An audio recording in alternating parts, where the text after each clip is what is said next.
Older siblings. What's the first thought that comes to all of your minds? You may all have different thoughts and opinions on older siblings.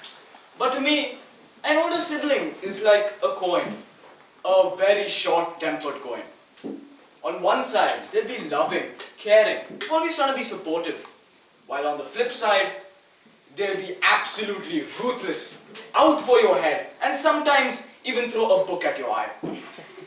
Toastmaster, fellow Gaveliers and guests, good afternoon. Good afternoon.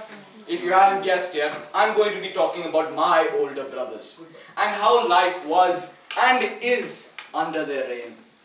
You see, just for context, I have two older brothers. I have an 11-year age gap between my eldest brother, who is Jemmy, and an 8-year age gap between my second brother, who is Gary. It was obvious that life was not going to be easy just from the start when you have such a large age gap between you and your brothers. You see, the first 2 years of my life was spent breaking plates, cups, and anything I could get my small, grubby little toddler hands on. May that be eggs, my dad's phone, or my brother's beloved toys. I would pick them up, throw them on the floor, shattering them. My mother keeps retelling stories of how many good plates I broke, and all her favorite cups and whatnot. So, to prevent this, my mother gave the task to my brothers to prevent me from breaking things and from hurting myself. This all came in immediate effect on Christmas Eve of 2013.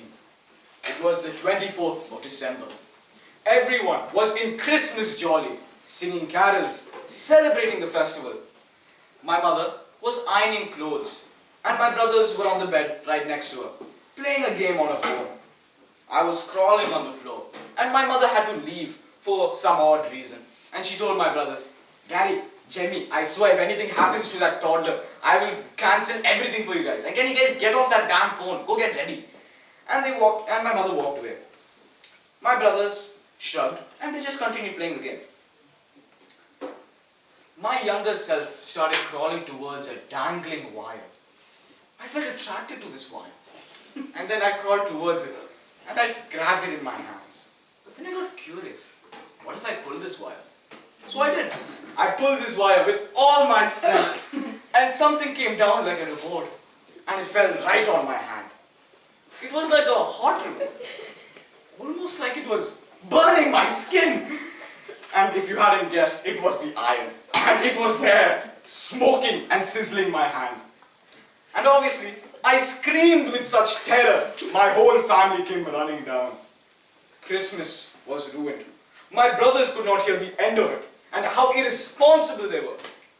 But the thing is, you can't fully blame my brothers, because many of the things I did was done by myself.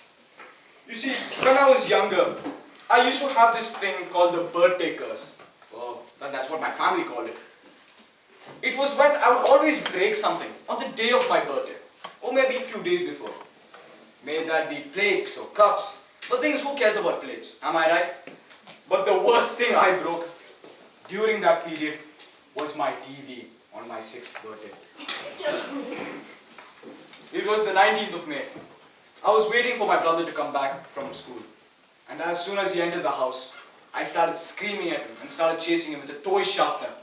Gary, where's my gift? I want my gift now! So I started running and chasing him until he finally reached in front of the TV. He stood there and he challenged me. I dare you to throw that sharpener. I know you won't throw that sharpener. So obviously, I did the most logical thing ever. I accepted his challenge. I took the sharpener and I threw at him. Oh, sadly he dodged. He dodged and the sharpener missed him. But the thing is, the sharpener kept going and going until finally, boom! It hit my TV. My mother, who had been watching a Hindi serial at the time, turned around and stared. You would expect her to jump up, shout at me, even slap me for being an idiot. But she just looked at me. We all stood there in shock. And slowly, the realization slowly hit us. I had just shattered my Samsung TV. You see, you would expect us all to become responsible after that. Stop chasing each other. But you don't know my family. Because just 2 2 months later, we were planning to go to Abu Dhabi Mall, when somehow I ended up chasing my brother. Again, we were dodging and weaving through our hallways. And finally, my genius brother had the greatest idea of jumping into a room and closing the door on my face. You see, I had few seconds to react. And in those few seconds, my mind looked down at my legs. I was going at full throttle. What can I do to prevent myself from hitting the door? So you know what I did? I pressed the brake as hard as possible. I did everything I could and I ran straight into the door handle. And instead of spending the rest of the day shopping, we spent the rest of the day listening for our token to be called at the hospital. You see, I could continue telling you all stories of how many times I've gotten hurt, or how many times my brother threw a book at my eye, or maybe even when he broke my nose one time. Very, very interesting times, you know. But I would love to hear you guys come here and tell stories of how you fought with your siblings. And as my speech comes to an end and as my time limit starts to close, I would like to end my speech with a thought. You see, your siblings are the worst and best things to ever happen to you. And no matter your differences, you will always celebrate and cherish the times you had with them. Over to you.